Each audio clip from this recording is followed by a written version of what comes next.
Yes, noob. I'm at you with a new Spider-Man 2 Xbox Rock Ally review video. As we stand in front of an iconic landmark right here in New York City, let's dive right into the video. So Spider-Man 2 on the Xbox Rock Ally, where do I start?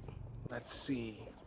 As far as getting the game optimized and running well, it can be kind of a daunting task. Being that the Xbox Rock Ally is a handheld PC, there is a multitude of ways that you can scale the game to try to get visuals, performance, and so forth. But the caveat is that you have to make compromises as far as what you're trying to target, which is if you want to target visuals, you might have to sacrifice the frames. If you want to target performance and better frame rates, smooth gameplay, then you're going to have to sacrifice visuals. So, in order for you to get the smoothest experience, I highly recommend that you target 720p internal resolution. And this is all docked gameplay as well. I couldn't tell you about, I could. The optimization for handheld play would probably be the same as far as rendering and frame rates. You would probably have to target 720p, and you might can push 60 frames per second in handheld mode, as well as you could do it in dock mode, which this is obviously, I use my device mostly in docked gameplay, dock sessions, 98% of the time. That's how I game on here.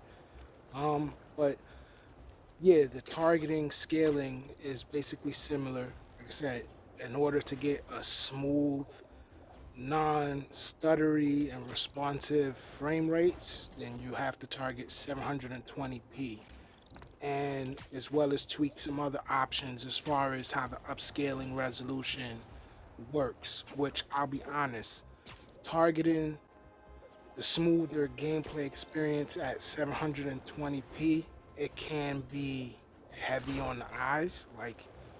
And what I mean by that is it doesn't really look great at all. Like even docked, like the 720p really doesn't look that good at all.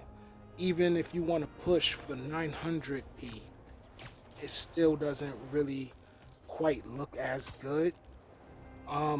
You can do what I do, which is you can push it for like 1080p, which is what you're watching right here. I believe I got it running at about 1080p, maybe 30 frames per second.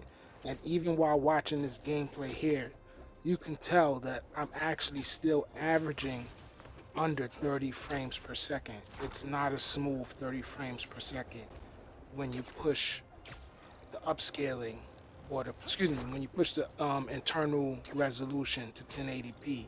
Now, like I said, you can mess with the settings, the display settings, and it gives you a bunch of different options as far as like upscaling. You can do ultra performance, quality, native, and I think that those are all the options. And then as far as the internal settings, just like any PC, you can scale like the textures and the crowd density and traffic density and everything to high, low, medium, ultra high, and stuff like that. And usually every time I like put like certain settings on high, or just instantly try to go to like ultra high, which I did by accident, it instantly crashed my device, at least on like 2 different occasions. So you basically, if you decide to pick up an Xbox Rock Ally, and if you're a huge Marvel and Spider-Man fan like I am, basically it's, like I said, you're gonna have to make compromises and sacrifices as far as what's acceptable to you as far as gaming. Overall, I'm trying to be like really non-biased here because, like I said, I'm a huge Marvel and Spider-Man fan. Like, super huge fan of the franchise and the character. If I have to rate the game 0 to 10, I give it a solid 9.5. I don't really have any complaints about the game at all, even with, like I said, me having to make sacrifices and compromises to being able to run on a handheld device. It is still a fun experience. Like, you see me having a lot of fun in this video. Don't get it twisted, because I've gotten better with the optimization and targeting resolution and frame rates. Yeah, I give it a solid 9.5 out of 10. I'll give it. You know, it's legendary Marvel, legendary Spider-Man. Insomniac did a great job with the game. I can't lie. The port, obviously, if you have a higher end PC, then you'll get a better performance for this as far as PC specs go. But that's basically all the time that we have for the video. Hope you all enjoyed it. If so, leave your thoughts in the comment section below. Smash the like button, share it out, and subscribe. And I'll see you on the next one. Noob out.